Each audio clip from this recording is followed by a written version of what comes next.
Alex, ¿cómo estás? Bien, gracias. La libertad del diablo, ya está la película, ¿no? En el título está la película, ¿no? Sí, en el título está la película. Platícanos, estás cansado de tantas entrevistas, Sí. pero preséntanos. El viernes se estrena, ¿no? El viernes se estrena la película. Es un ensayo a partir de... Recordarás seguramente cuando en México comenzaron a hacer una serie de ejecutómetros semanales en este país, cuando los medios pues ya no los hacen, afortunadamente. Cuando se referían a las víctimas civiles como daño colateral. Felipe Calderón. Exactamente. Me da la tarea de conformar un coro de voces que reflexionara en torno a la violencia, en torno al odio, en torno a la obediencia, el miedo, la necesidad de venganza o las posibilidades de compasión, y convoqué no solo a víctimas de la violencia, sino a miembros del ejército mexicano, a policías federales y a miembros del sicariato. Entonces son las voces que reflexionan en torno a esto, que es un país en donde la libertad para ejercer el mal es absoluta, es plena. Lo acabamos de ver en los índices de impunidad que arroja este país. ¿Qué nos dice Berardo en este momento la palabra diablo, infierno, terror, mal con mayúscula? ¿Carecen de significado ya? No, para nada, no tienen que. Yo sé que son significados muy católicos, pero México es un país que está metido en eso, ¿no? Entonces, no debería dejar de decirnos nada, y creo que ese es el problema, una sociedad para la que eso empieza a dejar de tener significado. Una parte importante, una razón importante para hacer esta película es porque creo que México subió mucho el nivel de indignación. Llegó un momento en que necesitaba más de 3 cabezas rodando para indignarse o impactarse, y llegó el punto como el día de hoy en el que pareciera que eso se nos olvidó.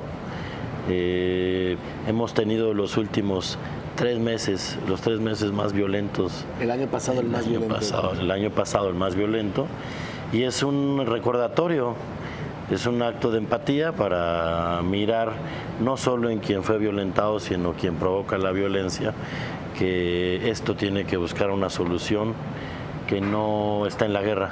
¿Qué ha provocado que las estructuras del Estado, es decir, la sociedad, los gobiernos locales, federales, municipales, estatales, el Poder Judicial, la Procuración de Justicia, todo lo que significa el Estado, qué ha permitido para que los mexicanos dejemos la libertad del diablo y después nos acostumbremos a que ande solo por las calles? Pues la impunidad, la persecución por el poder, la corrupción, la falta de empatía también desde el Estado hacia sus víctimas, porque si por ejemplo vemos los estudios que Artículo 19, que trabaja en defensa de la libertad de expresión, arrojó hace 2 años, y que nos habla de un ataque permanente y sistemático a los medios de comunicación o a los comunicadores, y que esos ataques que suceden cada 26 horas, el 56% son cometidos por miembros del Estado, pues habla de lo vulnerable que estamos como sociedad. Oye, pero es gravísimo. Los candidatos a la presidencia, independientes o de partidos políticos, parece que le hablan a un país normal. Sí. Y no es normal México. Es un país que es un cementerio. Exactamente, es un cementerio.